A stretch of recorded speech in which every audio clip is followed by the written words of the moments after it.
welcome, Shy. I've been really looking forward to this conversation. I was really excited to invite you on to talk about your work, and because I feel like we perhaps are doing similar things, and maybe we can have a chat about sort of our thoughts and feelings about photography, and particularly in a sort of community context. So maybe a good place to begin would be perhaps introduce yourself a little.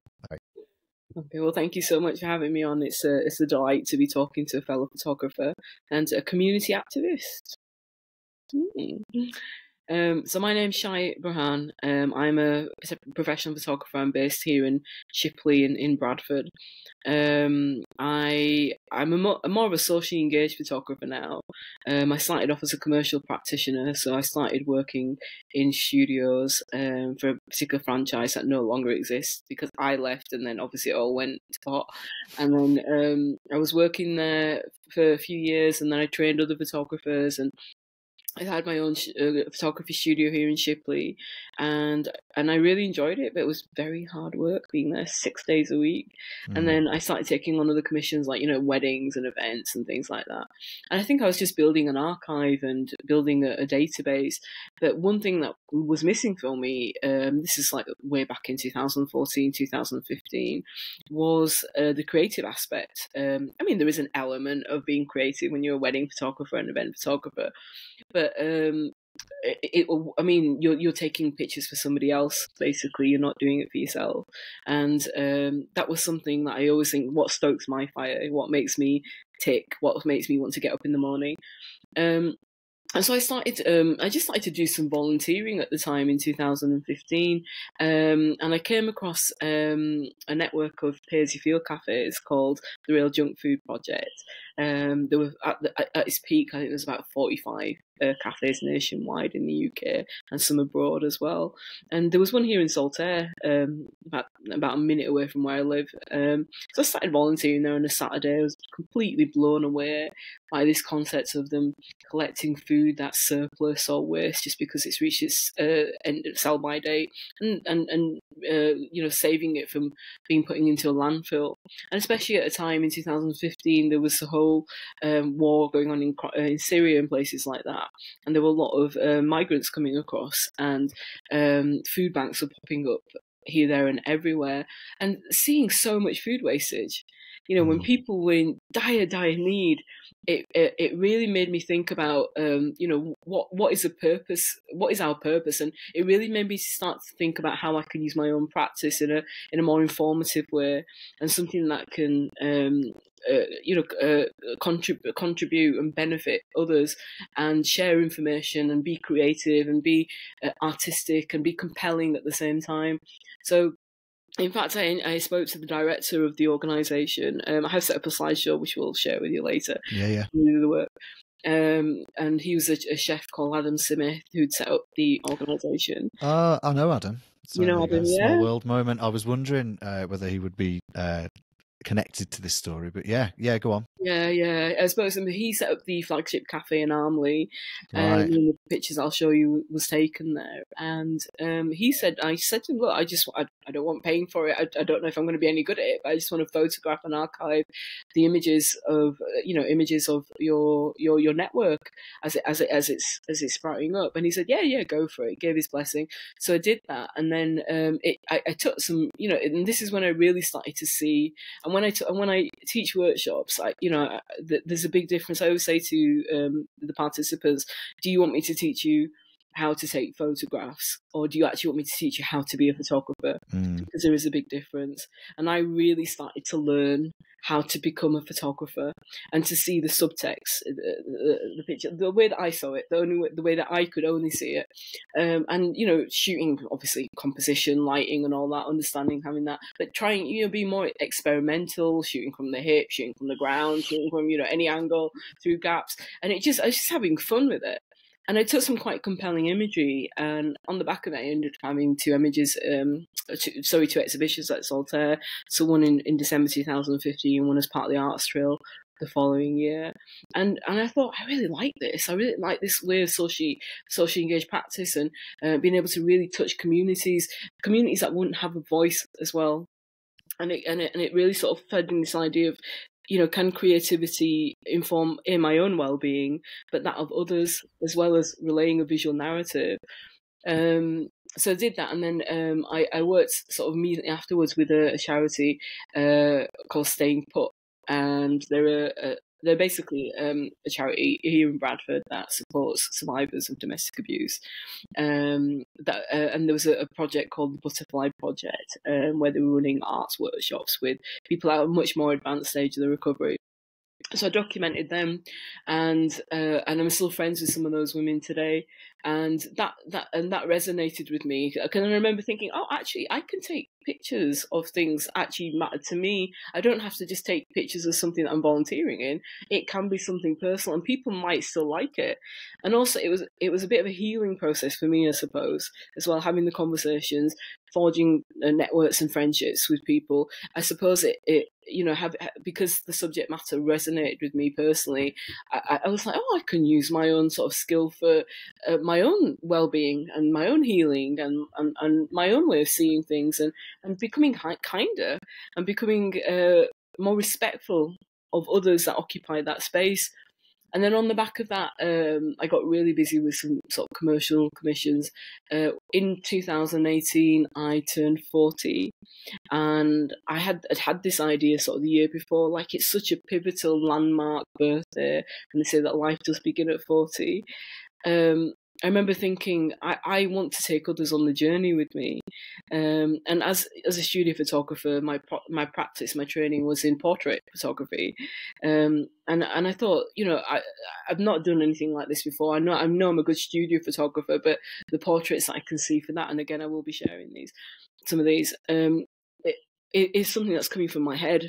It's something that comes from my love of all the research that I've done with photo books and research, and having gone to college. But when I'm interviewing people and I'm conceiving this portrait idea, it's mine. It's original. It's completely and utterly unique to me. And will it work? Will people like it? And it did. I mean, and again, it featured in 9 months in a huge community space in Saltaire, and it was the first lot of Arts Council funding I received to do it as well. And so, it boosted my confidence, and it started to give me a sense of belonging, not just in my own sector, but in my hometown. I'm of British Pakistani heritage, and for many, many years, you have this sense of, do I belong here? Do I belong there? Where do I belong? I'm in the north. Where do I belong? Do I want to leave? Do I want to stay? And it started to root me. And I remember thinking, so through my creative practice, it was helping me to find a purpose and helping me to feel this sense of belonging. And how could I pass that on to others? So we'll be coming to that in a minute. So that was really successful, and I really enjoyed doing that. And I can see some really original conceptual portraits. In 2020, when I got another lot of Arts Council funding to do something again that resonated with me personally, the perception of what is body positivity for women, and so I photographed women here. So, and everything was shot here in my home studio. Some women had had suffered terrible cancer, so they had mastectomies, double mastectomies, single mastectomies, and then there were women who had alopecia. There were some women that had given birth and still had all the stretch marks, and some women were very happy in their bodies, regardless of the size. And I was like, I want any woman of any shape and size to come in and just trust me. And through all these, certainly through 40, I'd really started to learn how to engage deeply, sensitively, in a way that was really respectful of the participant. And you have to, and the whole element of it is just sitting back, letting the process develop, let the ideas come to you, but listening. And it comes again through my practice, wanting to give a voice and a platform to people that are faceless, nameless, voiceless. And the majority of people that I have shot so far aren't that well known. But they are well known in their own immediate circles, and those are the stories that really interest me, those excluded voices. And so it's giving them prominence where there might not be any. So I did that. So again, I will show you some of the images of the body talk. Again, like I say, funded by the Arts Council. Then we had a pandemic. And then so for a year I was just sort of doing lots of research for a major project that I shot sort of last year. But in 2021, I remember thinking, you know, I don't want this. I want to do a project, but I want it to be participatory. I don't want to make any work.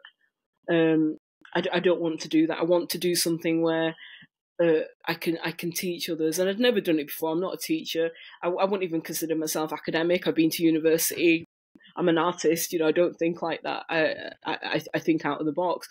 But during the pandemic, I volunteered with a food bank that were and a community centre that were facilitating and helping people seeking sanctuary at the time.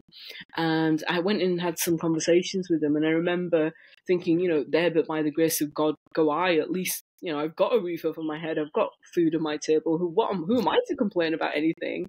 You know, and I thought that I wonder if there's any way that I can introduce my own, the only skill set that I really know and love and want to contribute in any kind of way that has my own voice and my own sort of agency. And so I decided I applied for funding through the Arts Council again, and I got I got funding to do participatory photography workshops at the same community centre in Bradford, and we delivered and I delivered a series of workshops to people that were seeking sanctuary, and where they use their smartphones, which is accessible, so it makes the whole process of photography quite democratic because everybody uses a smartphone on a daily basis. And they shot some really compelling work. And the process for that was I would run daily, weekly workshops, and I would teach them, different things. So it might be like symbolism, reflections. I went through some of the most famous photographs in history, just to sort of inspire them to get to start to think like photographers. And was like, nobody's wrong. There's no such thing as doing anything wrong. It's the way that you see it. And at the end of that, we ended up having a digital launch, an exhibition launch at the community centre. It was live stream, sort of like, nationwide, and that went really well. And then during that time, I'd also, I'd already started doing the R&D for a major project that I shot last year, at the beginning of this year, called Women in Uniform. So Women in Uniform is a celebration of women of colour who work in industries where we're traditionally underrepresented. And I spent a year finding the right venue, finding the right women, and really deeply carving out an interview techniques that were very, very sensitive, very engaging, very and also a way that you could glean the information that you needed for that portrait at the end of the interview, which is only an hour, in a way that you can say, right, this is how I want to shoot you. So because I had the training in studio photography, when I started working for a studio franchise, the way that they trained was that, you have to be able to think on your feet, you have to be able to shoot really interesting pictures to sell for them, that would make people come back and would want to buy them. So that's when my training had kicked in. Well, I want to unpack some of that a little bit. I mean, there's so much for us to think about there. As the more you describe to me, the more I think like, oh, I want to talk about that more, and then there's more that I want to talk about. So there's a lot. We would both perhaps describe ourselves as socially engaged photographers, right? I'm interested to know a little more about sort of, that journey from commercial photography into more socially engaged stuff. You mentioned about Real Junk Food Project and sort of that you described your path in, but tell us a little more about how you think it sort of changed your practice. Yeah. I mean, and I think the step change for me, certainly from becoming a commercial practitioner, was like, okay, I'm making money, I'm paying my bills. Okay, fine, great, wonderful. That's what the job is meant to do. But it wasn't serving that creative itch. Right. And as an artist, the reason that we get up in the morning, that the reason that we don't have a 9 till 5 job, the reason that we don't just, we don't work in call centers, that thing was kind of missing from me. And working 6 days a week, and even in my own studio, and being self-employed, that I was losing that. And in fact, I think I remember thinking, I'm going to end up resenting my craft if I don't do something about this, because I'm just making pictures to sell pictures. And I that's not who I am. That's not why I started doing this. I could go. But you could have gone in any direction with that, though, couldn't you? You could have gone down a sort of more traditionally artistic route, or even sort of creating artwork to sell or whatever, but actually the community aspect, what was it? Has that always been something that's important to you, or is that something that's emerged more strongly? Yeah, I think the social justice aspect is something that is part of my roots and my very upbringing. My mum is the manager of a community centre, which you attended, where there was an exhibition, and yeah, that one. So yeah, the Girlington one. So she was the manager there. Girlington, yeah. But I mean, I grew up in this sort of quite activist type community and household, but at the same time there was always a lacking and thinking, how can I create my own stamp and not make it about me but make it about the community. And I didn't feel that as a commercial practitioner I had that. And we're volunteering with the Real Junk Food Project. That happened purely by happenstance. I was working part-time for a charity where my supervisor at the time said, oh, there's this little Paisley Field cafe that's open at St Stephen's Church in West Bowling, go and check that out and tell us what it's about. And then through that, they introduced me to the Saltaire Cafe. So, sometimes it's just about all the stars aligning and being in the right place at the right time. But it came at a time when I myself felt that there was something lacking in my own practice, that, I was just making work to sell, and that isn't who I am. I mean, it's fine, it pays the bills, I'm very grateful for that, but that isn't who I am. And then also, I've always had this element of social justice, and I feel like coming from someone who grew up in a Pakistani household in a very working class inner city suburb of Bradford, and not having necessarily those choices, or even having the frame of reference where you could refer to another photographer of Pakistani heritage and say, I want to be like her, or I want to be like him. That was something that was quite daunting to me. And I thought, well, nobody's trodden this path before. I can only do it for me, and there's no right or wrong because nobody's done it before. All I want to do is be authentic to myself and lend a voice and lend a platform to the communities that I'm working with, that I started working quite in depth with at that point. And I hope and pray that something good comes out of it, and not to overthink it. Just to go in with a sense of fun and sensitivity and listening and really hearing people as opposed to just listening. And this is something that's always been really important to me. And as my work has progressed, I do realise that there is an element of always wanting to give a voice to those excluded communities that don't have a voice. And I think that comes from a very personal place, not feeling like I didn't have that myself when I was growing up. My mother, God love her, she's very good with the community, but I think she felt very restricted when she was growing up. She had an arranged marriage, and I think she kind of she tried to pass on some of those traditions to me, and I was like, I'm not having that. You're not. I'm not going to be like you, where I'm going to do that. So wanting to break free of this cage has always been a big part of my own sort of personal framework, and then from that, wanting to give that, pass on that sense, or capture it in some way for others, and I suppose that's how the leap came about. It was organic, it was unrehearsed, it wasn't something that I really thought too much about. I just thought, I'm going to do this. And in 2015, with all the there were wars in the Arab lands at the time, and there still are, unfortunately. I remember thinking, all these poor displaced people, these from disparate communities, they've got so much chaos, and is there any way that I can capture it in a sensitive way, and maybe even allow them to, not allow them, but give them the agency to do the same. And this is something that was all part of my own sort of laying the foundation and doing these workshops. And but I think it's about going out and speaking to them, laying the communities. But once you get bitten by the bug in terms of doing the community work and the archiving, you are bitten, you're gone. That's it. You're going to do it forever. There's always going to be an element of that in your life. Yeah, difficult to go back to just shooting sort of client work or commercial work after that experience. But what really struck me, not just about what you were just saying, but I think when I came to that exhibition that you did in Girlington as well, that really resonated what you just said about an opportunity, like treading a new path, but also leaving that open to others, inviting others onto that as well, almost sort of creating opportunities for young people to kind of think differently about what they're futures might be as well. That came out really, really strongly in that, and I loved it. You know, Thank you. Thank you. So I mean, you I know, followed I some really of the work felt that you're that doing event. as well. Sorry to interrupt you. I was going to say I followed some of the work that you've Sorry? done just by clicking onto the website, and I thought, oh gosh, there's just so many similarities here, and I think you're a dad as well. I think we follow each other on Facebook, don't we? And there was a profile picture of you and your kids, and I'm not a parent, so I always think, as a parent, it's going to mean more. Surely it's going to mean more that you do reach the kids that are the future, that are.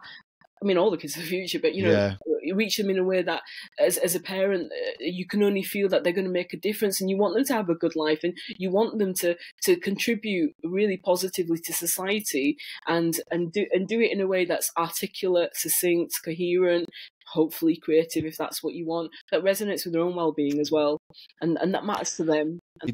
It kind of changes your perspective on lots of things becoming a parent, but. So I think it does make it more meaningful in that sense. But I guess, we might be doing similar stuff now, but our starting points are almost sort of opposite ends, really, because because I started in the community space. So I'm a community development worker from 2001 or whatever, so always doing creative stuff, but that was my starting point into it. Didn't pick up a camera seriously until I was about 30, right? And I'd done like freelance work, but always done separate. So my sort of route into the work I'm doing now was more drawing on 20-ish years of community work, and then maybe 10-ish years of sort of freelance photography work. So like you said, shooting sort of commercial stuff, doing sort of interesting creative projects, but I'd never combined the two until a couple of years ago during the pandemic, when I sort of slowed down long enough to just sort of think like, well, why am I keeping these worlds separate?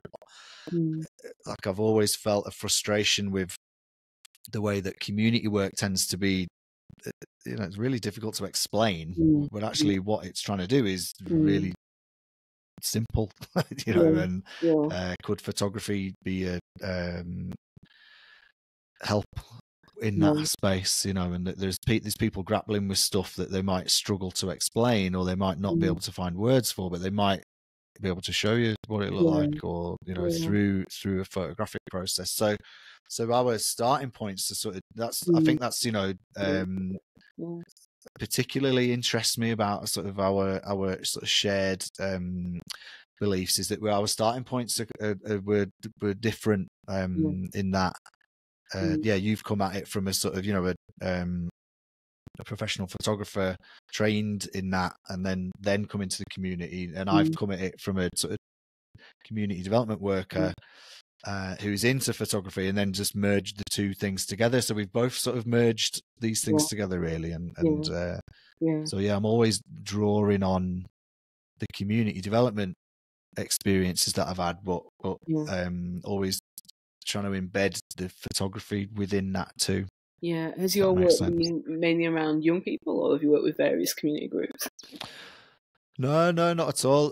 So I work with all sorts of people. I would say the one thing that they probably all share in common is that they are probably sort of marginalized in some way, whether that's sort of by society, or by a label, or by some other conditions that's going on in their life. So sometimes that might be young people. Other times that might be people in a particular community or a particular place, or maybe you've got particular challenges in their lives. But I think, as well as being marginalized, the one thing that they all share in common is they're like massively misunderstood, and or certainly don't have the opportunity to really show or say what things look like for them.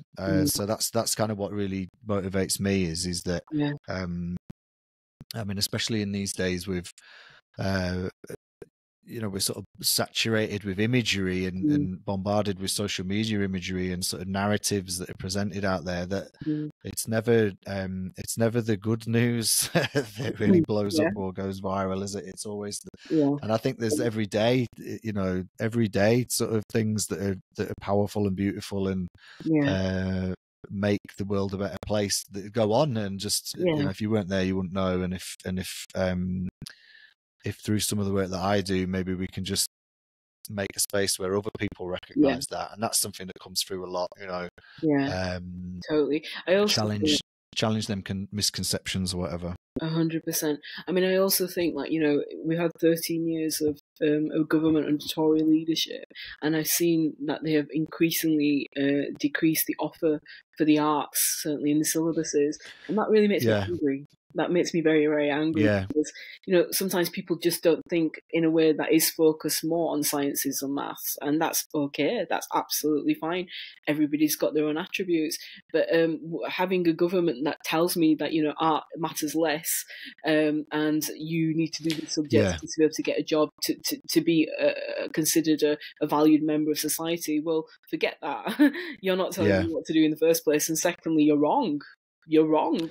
Well, it's just a complete misunderstanding of what creativity and art's all about, isn't it? I mean, I'm not trained in any formal sense. Like I say, I bring all my community development stuff to bear, really, but art and creativity is a really powerful way of sort of critical thinking, understanding your own situation. I think it's a political thing. It's not in the nice to have fluffy, you know, let's all make a picture and that's the end. You know, I think it's much more powerful than that. It's much more potent than that. When you play, you then start to think in a way that, you know, why am I doing this? And you start to reflect on it more, and you think, and maybe you might think, well, how can I help others? How can it contribute to that? Yes. But it might, you know, be about giving yourself a platform, and that's absolutely fine.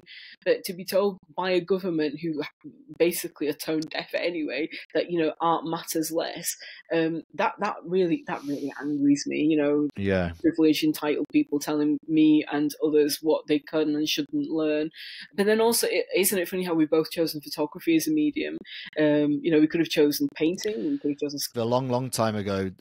It was music, really. That's how I got into community work, was that I was in a band looking for somewhere to rehearse, found somewhere that was like community based. I ended up working there, and then, you know, it sort of went from I'm into music and I'm doing it here to like I'm really into the community stuff and it's about music.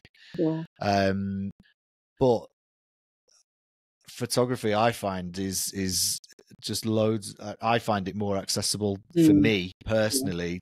But then also as a kind of as a sharing, as a collective sort of thing as well. So, you know, I know there's amazing stuff goes on in the music world, but people doing cool stuff with music projects. But I think the entry point into photography is much more. I think you use the word like democratized these days as well. I mean, I'll use. I've got hundreds of these. They're vintage now. They're kind of getting cool again, so they're starting to get expensive. So I try and hoover up as many little like daft digital point and shoots, and it makes me laugh whenever I do a project with like teenagers now. They're like, "What is that? Like, what? It's just a camera. Like, why would you just want a camera?" And I'm like, "Well, to stop you going on flipping Snapchat while we're trying to do something. That's why." There's a cup of tea as well, I know. But they just look at it like I might as well have pulled like a film camera out or something. So that just sort of grounds you in your own age as well. But I really love it for that it's immediate as well. So I love my film photography. I'm like sat in a flipping dark room now, but the immediacy of digital is great because it's just kind of like it's snapshot right there in that moment, and we can look at it together, or we can save it and look at it. It is. I mean, for me, it just kind of made common sense. You know, when I was thinking about workshops, I did sort of question myself and say, "Look, you've never really taught. You've not taught before. You created your own practice." And I thought, well, it kind of makes sense that it will work because everybody uses smartphones on a daily basis, on an hourly basis in some case. You know, why wouldn't people want to use something that is accessible and safe to them? It has to be a safe piece of equipment. Well, you mentioned this early on as well, and that was another one. I was like, I put a mental pin in that because we must talk about it. Because you, whenever I run a workshop, I go out of my way to sort of say, you know, these aren't photography workshops. We're not going to talk about shutter speeds and apertures, and we're not going to. We might talk about compositions a bit, but it's honestly, for me, like the work that I do is more in the realm of sort of photo voice. So it's like, yeah, all bets are off. There's no right or wrong way to take a photo. There's no right or wrong way to view a photo. As long as it means something to you and it enables or gives access to that, I'm good. And I think that's what it is for me, is the photo is just a means to an end. The end I'm interested in really is the conversation or the connection or what comes out of that interaction. I would agree with that. I would 100% agree with that. And, you know, it also feeds very much into, I know we're going to talk about this, we were going to talk well-being. So for me, the link between creativity and well-being is inextricably linked. You know, without one, you're not really going to have the other. You know, otherwise you'd just be selling photographs. You know, what's the point, kind of thing. For me, especially with younger people and people that are isolated, having that link where you can make something that's your own, doesn't have to be a masterpiece, but that is of your own authentic agency and narrative, it will do more for you in terms of your confidence boosting, in terms of your sense of belonging, your sense of purpose, than somebody, for example, just giving you money to make something, or, you know, to do something, to do a job. Yeah, absolutely. Well, I mean, past a certain point, it's what I'm trying to say. It's like, it's what's in here really, in your heart and your passion and, you know, your motivation or what's in here, your ideas. The opportunity to put that out in the world, that's what's going to keep you going.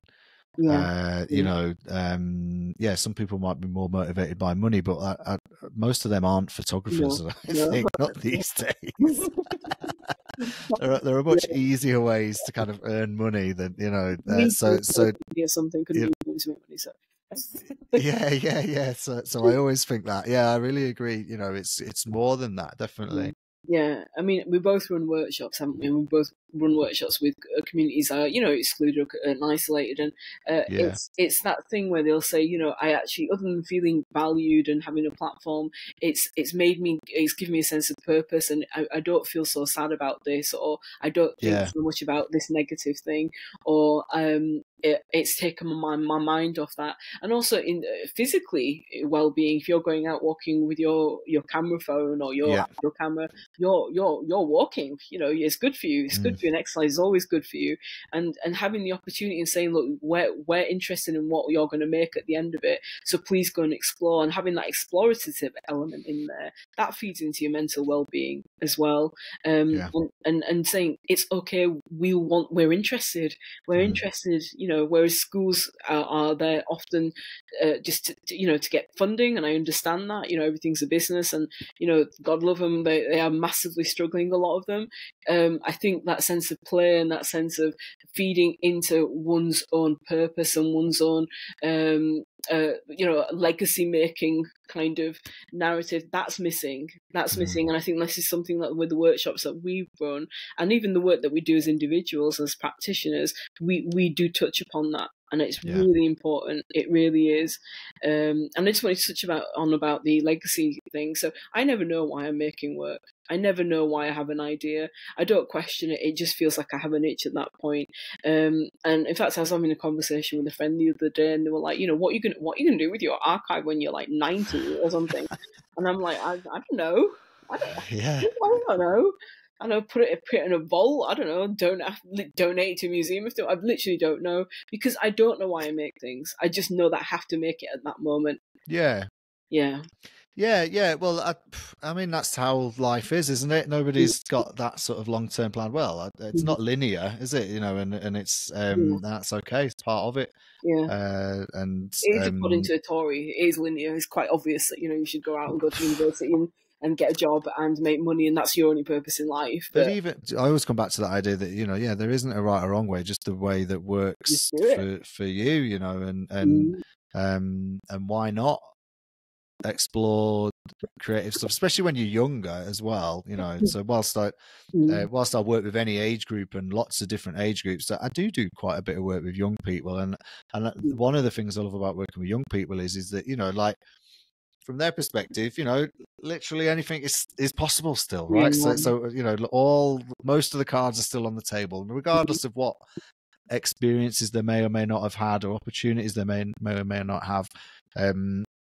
There's still just that sense of like, yeah, anything is possible here when invited in, you know, when given the opportunity, and I think you've got to continue to sort of create those spaces, rather than because they're not going to get created for us.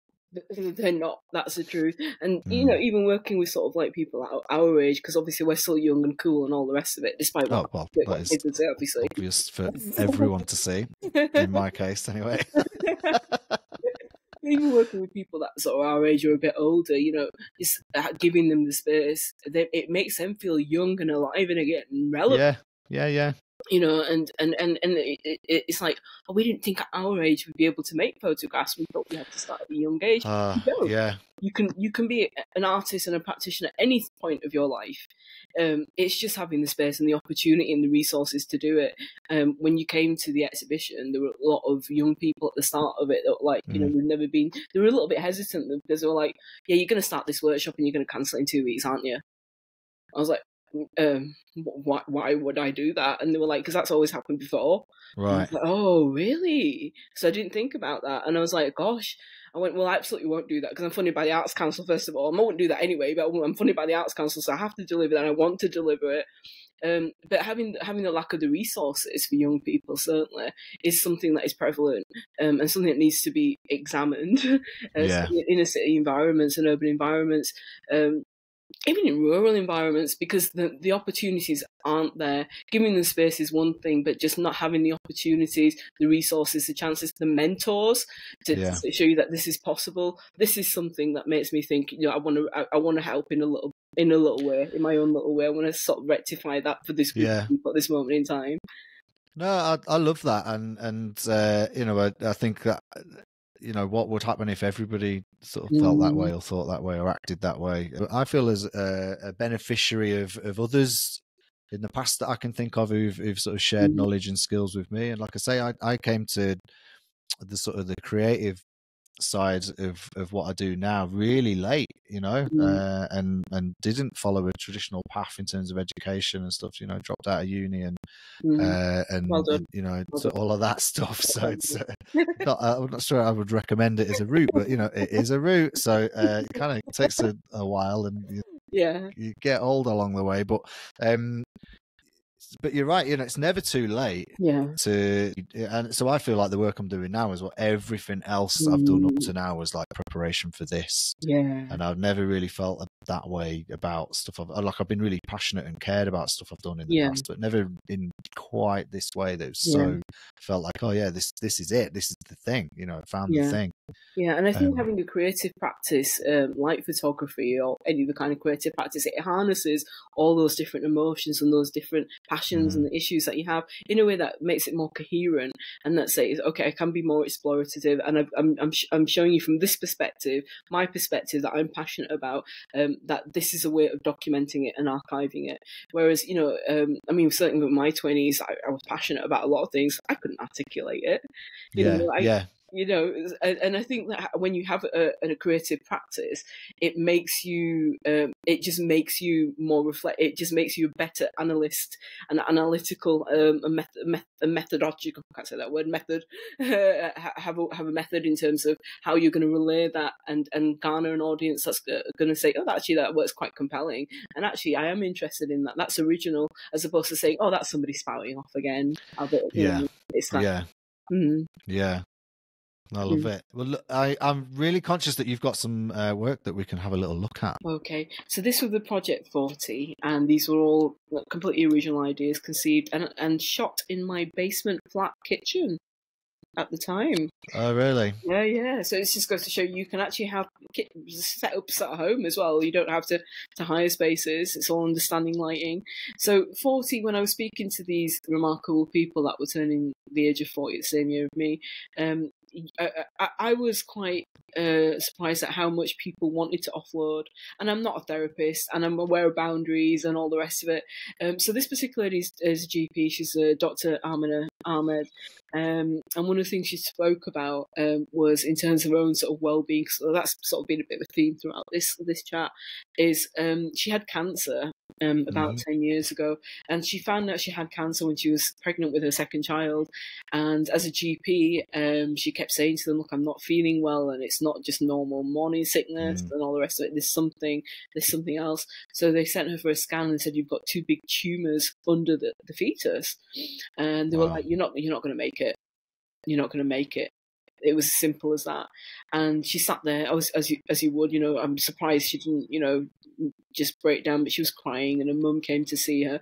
And the mum was, they're Pakhtun, so that, they have this kind of like, get on with it kind of attitude. So her mum came to her and said, "Look, now stop it. You have your entire family here supporting. You've still got a child. You've got one on the way. Stop this right now. Stop crying. You might be here for 6 minutes. You might be here for 6 months. You might be here for 6 years. Only God knows. Crying is not going to make it go away." And she said, and she emphasised the fact that, had it not been for the love and support of my family, I wouldn't have been able to kill the cancer.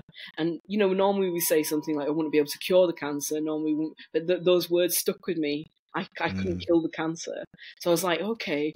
And then I have this huge regard for sort of mythology, Greek mythology, Roman mythology, Japanese mythology. So there are elements in my work and a nod in regard to sort of that. So I kept seeing her as Diana the Huntress, right. at that point. And I was like, let's get you with your white GP coat on. And I had this custom-made T-shirt that says "I killed cancer."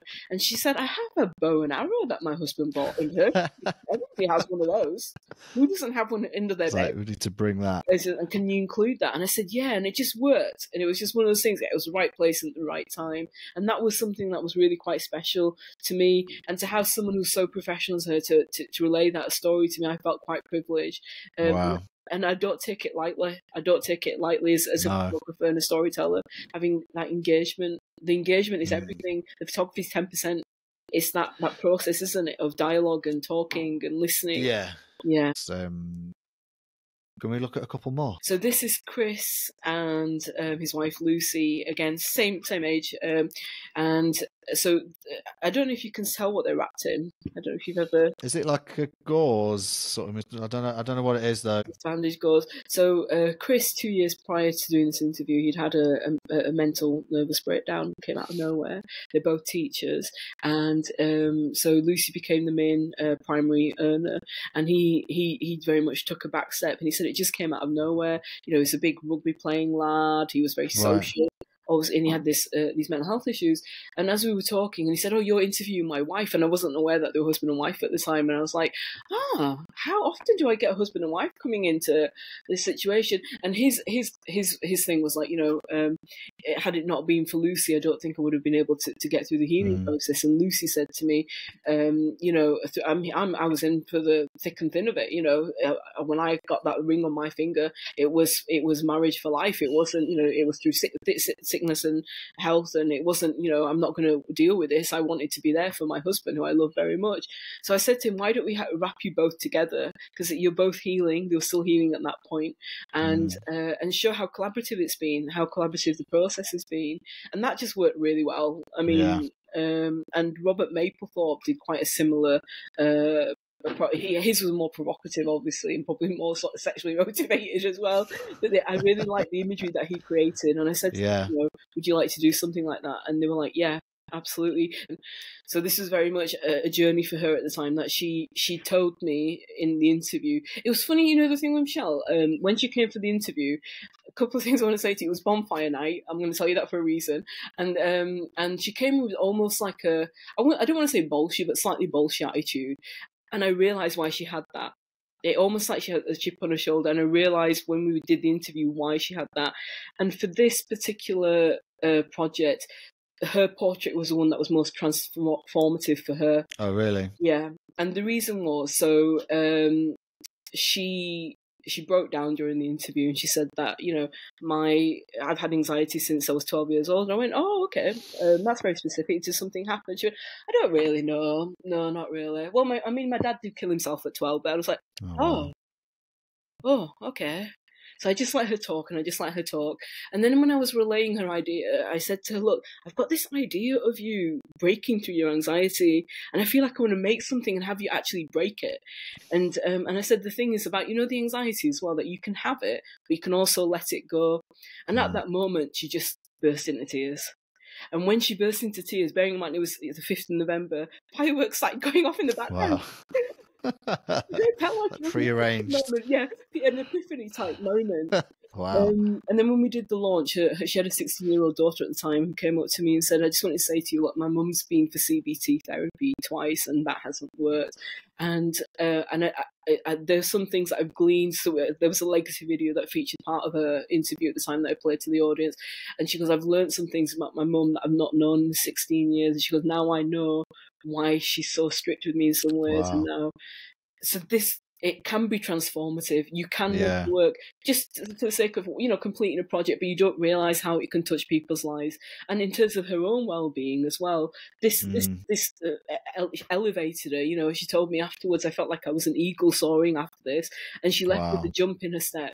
So what we're doing, Chris, what we're both doing, you know, other than giving people space to relate their own stories, is that we're giving them that release that they wouldn't necessarily have felt that they didn't even know that they needed. She needed it.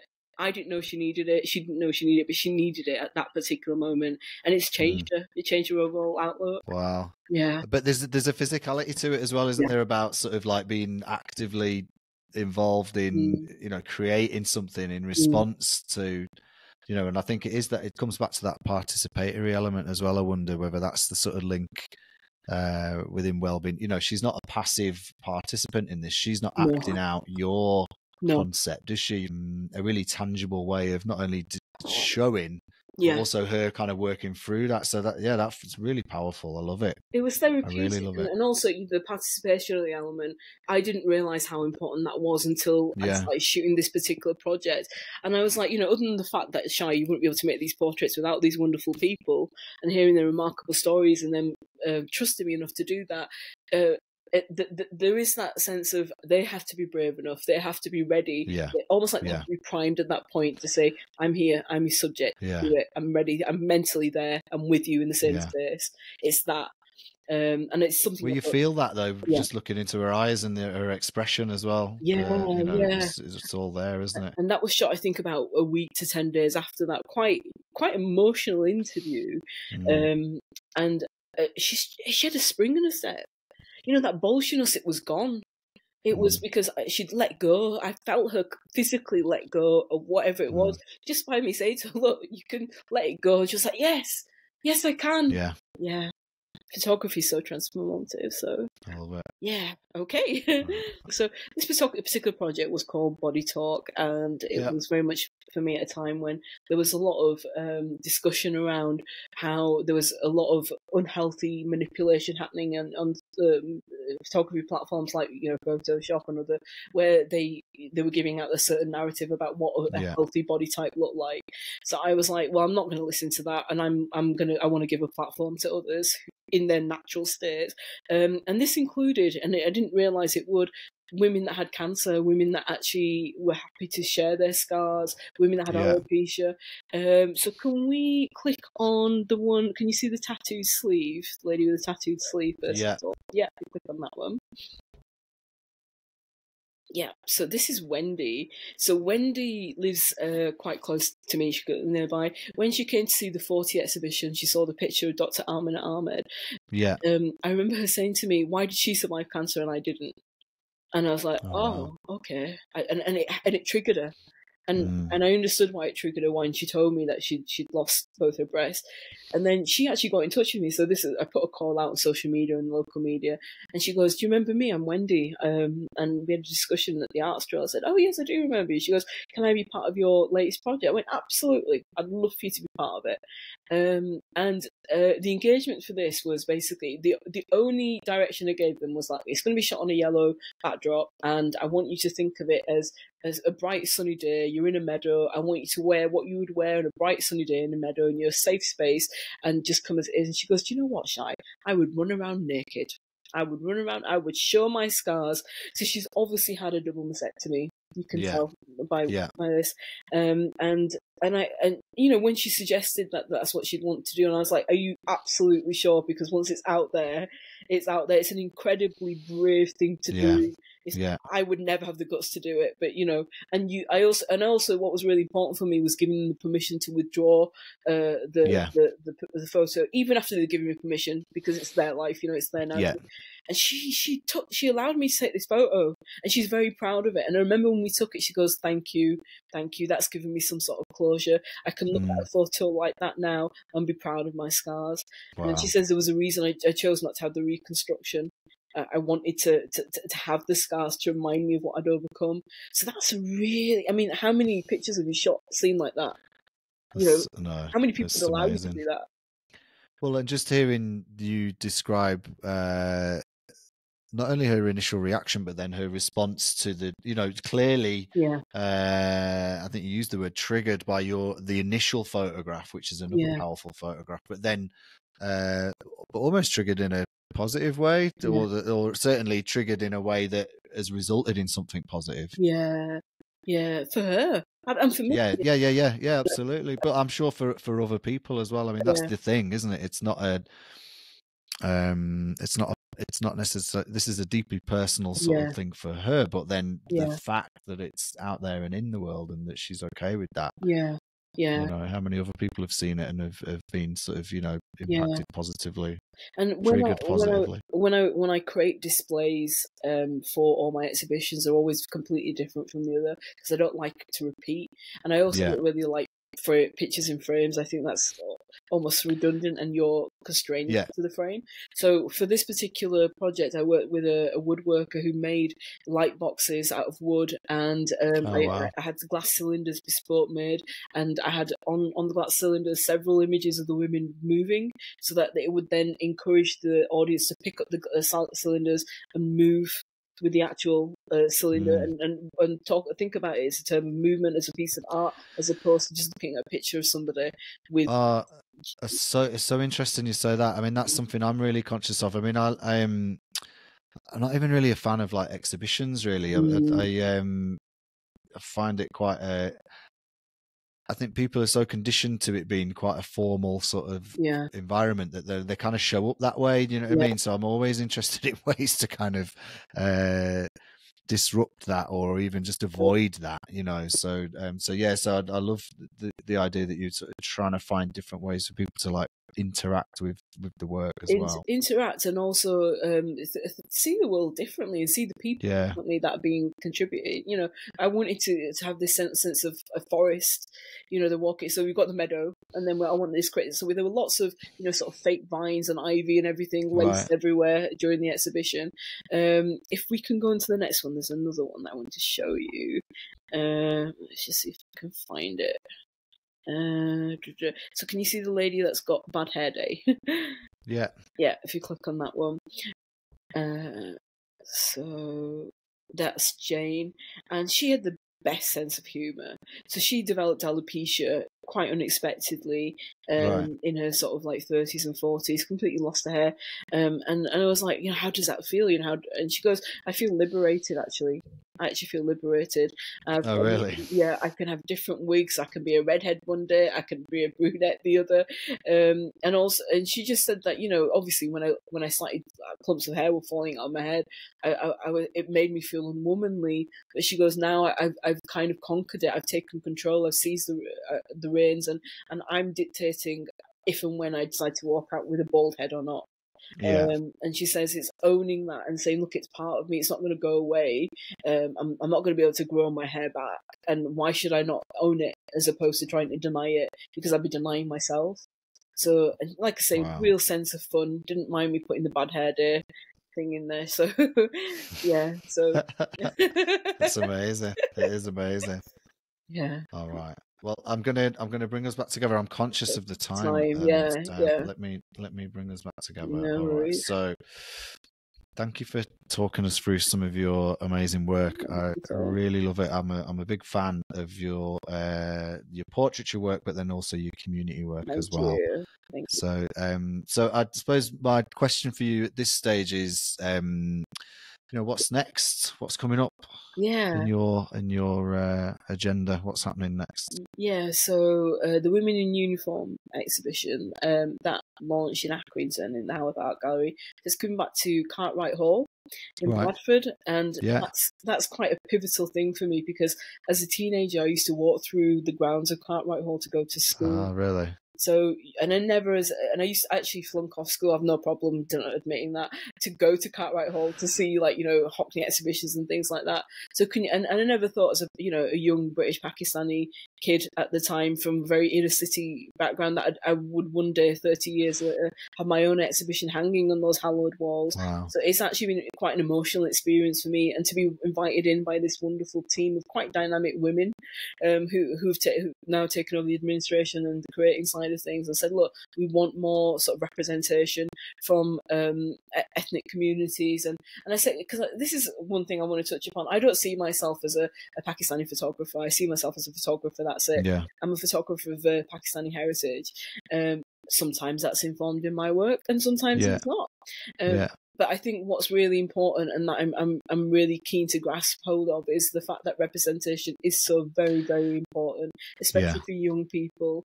That when they see somebody who looks like them, who talks like them, who comes from the same area like them, doing something that they might want to do, it makes them feel like they can do it too. And that is a mantle that I don't hold on to lightly. I think it's something that I try and wield that in a very sort of positive and sensitive way, and say to others, look, I'm not pretending it was easy. I'm not saying that there wasn't misogyny and elements of racism along the way. But at the end of the day, the love of the craft, the love of the photography, the love of the people that I work with, that overcame all of that. And having a sense of purpose, and having this almost like almost like boulder like kind of tenacity to say, I've started. You're not going to stop me now. You're never going to stop me. This is something that I'm going to do for the rest of my life, and teach, hopefully enable others to pick up that the tools and the skills necessary to help them do that. So so that's the thing that's happening. That's launching in January, and that'll be there till May. And then Bradford 2025 is coming in a year or so. So I have a massive project idea. Oh, really? Yes, massive for that for the city, as a tribute to the city that I'm still in sort of the R&D phases of at the moment. And it's just something worth putting out there. When you're developing a project, you probably know this, on a big scale, you start researching it a good 2-3 years before. It doesn't just come to fruition just like that. It takes a lot of time. So, if you're in it, you're in it for the long haul. Yeah. I love that. Thank you. And thank you for sharing your story and your perspectives and your amazing work with us as well. I really appreciate it. Thank you. Thank you so much.